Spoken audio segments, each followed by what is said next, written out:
Hi, I'm Rodney Lewis, Assistant Superintendent of Human Resources in the City of St. Charles School District. This presentation provides an overview of specific board policies.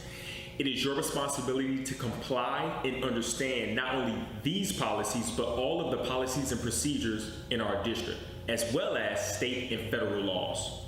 We hope you enjoy the training. Thank you for being a part of our district, and we'll talk soon. Staff conduct. Expectations. Be familiar with, follow, and enforce board policies, laws, and directions of administrators. Maintain courteous, respectful relationships with pupils, parent guardians, staff members, and patrons of the district. Employees are expected to ensure proper supervision of students. Constructive criticism of other staff members should be given to the administrator overseeing the staff member. Staff-student relations. Cooperation, understanding, and mutual respect between staff members and students. Providing an atmosphere conducive to learning. Use district-provided devices to communicate with students for school-related purposes. With supervisor approval and notification to parents by the district, employees may communicate with students via their personal electronic devices for educational purposes. Short-term leaves and absences. The district provides the following leave for regular full-time employees each year. Sick leave, illness self, illness and family. Personal leave, 3 days with 5 days advance approval, and limits the number of staff out of the building. Bereavement leave, religious observance leave. Short-term leaves and absences. Consideration will be given for conversion of 2 sick leave days to personal leave. An email request must be sent to the Assistant Superintendent of Human Resources with a copy to your direct supervisor. Employees are paid out on a per diem rate for unused sick leave upon separation from the district according to the advance notification outlined in board policy. For other kinds of leave, please review policy GCBDA for certified staff, GDBDA for support staff. Family and Medical Leave Act. Contact HR if an illness, injury-related absence is 3 or more consecutive days, or if ongoing treatment is required in response to a diagnosed health impairment. Eligible employees. 12 months of employment, also worked 1,250 hours during previous 12 months. FMLA covers birth and first-year care, adoption, foster replacement, serious health condition of employee or spouse, parent, child or caregiving of a military member. Drug-free workplace. The manufacture, use, possession, sale, distribution, and/or being under the influence of alcohol, controlled substance, or unauthorized prescriptions are not allowed on district property, at district-related events with students under supervision of the school district, anytime supervising students of the school district. Employee references. Only the superintendent or assistant superintendent of human resources may respond on behalf of the district to a reference request for a current or former employee. District employees must direct reference requests to the Assistant Superintendent for Human Resources. Colleagues are not allowed to write reference letters for colleagues regarding their work with the district. Staff use of communication devices. Supervision of students is a priority.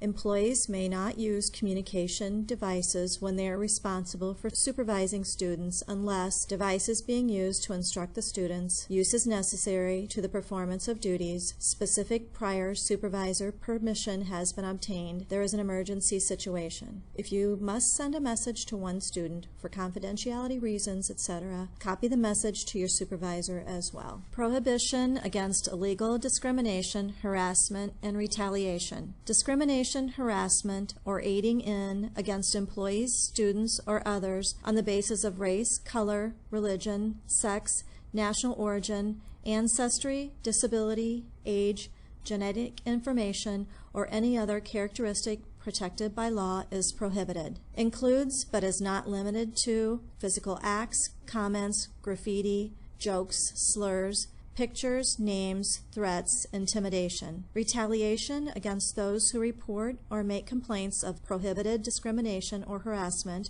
or against those who participate in an investigation is also prohibited. Employees must immediately report any incident or behavior that may constitute harassment, discrimination, or retaliation. Demeaning conduct is also prohibited, particularly if directed at personal characteristics. Technology usage. Evading, disabling, or attempting to evade or disable a content filter installed by the district is prohibited. By using the district's network and technology resources, All users are consenting to having their electronic communications and all other use monitored by the district. The district will take measures to prevent minors from using district technology to access inappropriate matter or materials harmful to minors on the Internet. Such measures shall include, but are not limited to, supervising and monitoring student technology use and careful planning when using technology in the curriculum. The purpose of this policy is to facilitate access to district technology and to create a safe environment in which to use that technology. School volunteers. Screening and criminal background checks are required before any volunteer is placed in a position where he or she may be left alone with a student. Staff members must work with building administrators to ensure appropriate clearance has been secured for classroom and for field trip volunteers. Supervision of students. The board expects all students to be under assigned adult supervision at all times to provide for the safety of students when they are in school,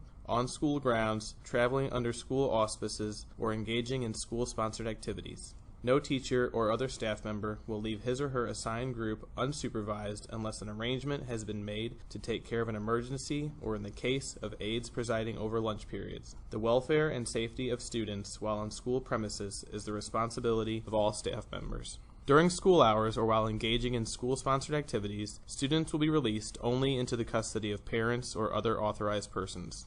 Corporal punishment. No person employed by or volunteering on behalf of the St. Charles R6 School District shall administer corporal punishment or cause corporal punishment to be administered upon a student. Corporal punishment is the use of physical force to correct student behavior. However, reasonable force to ensure protection of the student, other persons, or property may be used if the employee is also complying with the district's policy on student seclusion, isolation, and restraint. Hazing and bullying. The St. Charles R6 School District prohibits all forms of hazing, bullying, and student intimidation. Students who have been subjected to hazing or bullying are instructed to promptly report such incidents to a school official.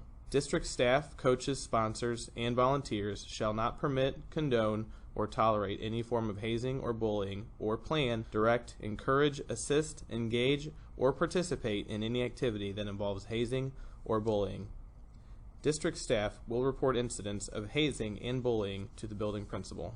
Reporting and investigating child abuse and neglect. Employees who know or have reasonable cause to believe that a child has been subjected to abuse or neglect should immediately inform their building administrators or supervisors so that they may be relieved from their duties to make a report to the Children's Division. The administrator may be present when the employee makes the report. Immediate notification is necessary to ensure student safety and so that timely action can be taken to remedy any situation that come to our attention in the school setting. No internal investigation shall be initiated until such a report has been made. Employees who make such reports to the Children's Division must notify the school principal or designee that a report has been made. The principal or designee will notify the superintendent or designee and the district liaisons about the report. Administrators may also report to law enforcement as appropriate. In accordance with law, if a student reports alleged sexual misconduct on the part of a school district employee to an employee of this district, the employee who receives the report and the superintendent or assistant superintendent of HR shall immediately report the allegation to the Children's Division as set forth in law.